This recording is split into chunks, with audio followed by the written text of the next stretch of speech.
This is what democracy looks like. Hands off 2025. April 5th, 2025, a date that may well be remembered as one of the largest wave of protest under the Trump administration. From Boston to Los Angeles, Washington DC to rural town square, a powerful cry echoed across the nation, hands off. But what are protesters demanding and what triggered this mass mobilization of millions? Stay with us as we break down everything you need to know. The hands of protest were not spontaneous, that they were the result of weeks of growing anger over recent policy from the Trump White House, particularly measures pushed forward by tech mogul turned federal Caesar Elon Musk, who now leads the Department of Government Efficiency or DOGE.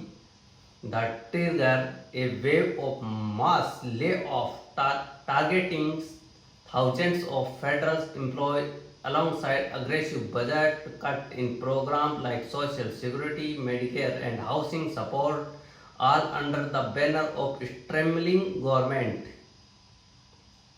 On Saturday, over 12,000 coordinated rally erupted across all 50 states. Organizers estimate that more than 8 million people participate nationwide.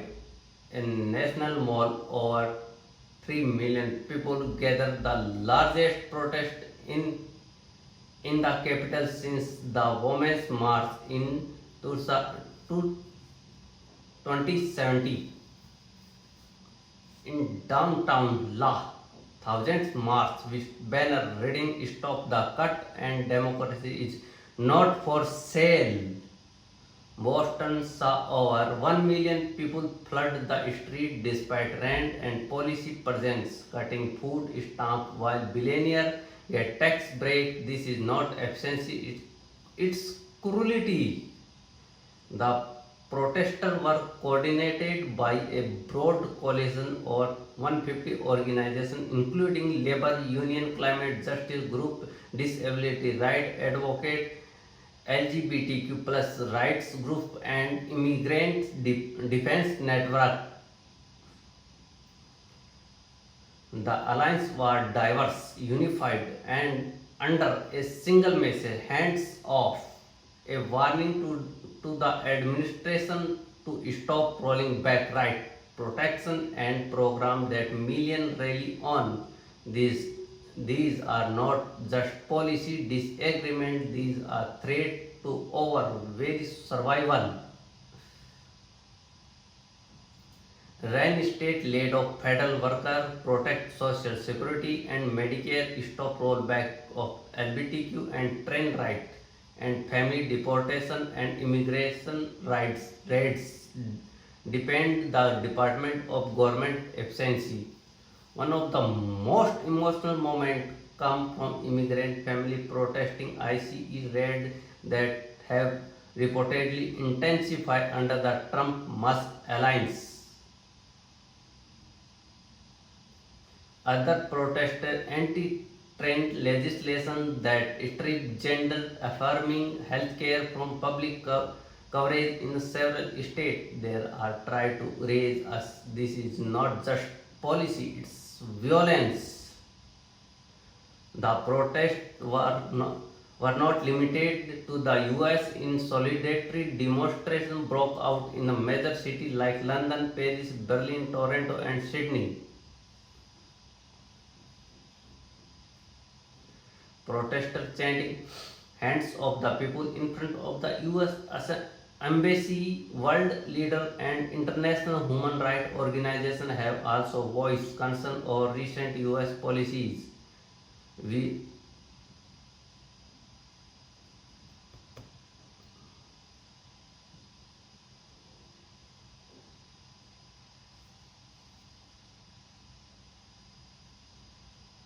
we are alarmed by the growing normalization of dehumanizing language and policy in the United States government. So how did the White House respond? Predictably with defense. President Trump is committed to the protecting America's seniors and workers. It's the radical Democrat who want to give away your money to illegal immigrants. The administration defend DOGE and the layoff as necessary to eliminate waste, but leak memo suggests the cut disproportionately affected agency tasked with civil rights enforcement and environmental protection. The goal was never efficiency, it was control. The handoff movement is just getting started. Organizers have announced a national strike day on May 1st and are planning sit-ins at congressional offices nationwide. Many will progressive lawmakers are drafting legislation to curb DOGE, a power and reinstate funding for slash program, though the chances of passage in a GOP-controlled Senate remain slim. Saturday protest sent a powerful message. Millions of Americans are watching, organizing and resting whether the administration listen remain to be seen. Let us know your thought in the comment below. Are these protests a turning point or just the beginning? Don't forget to like, share and subscribe more depth coverage. You are watching 50 State. We will see you in the next video. Thank you.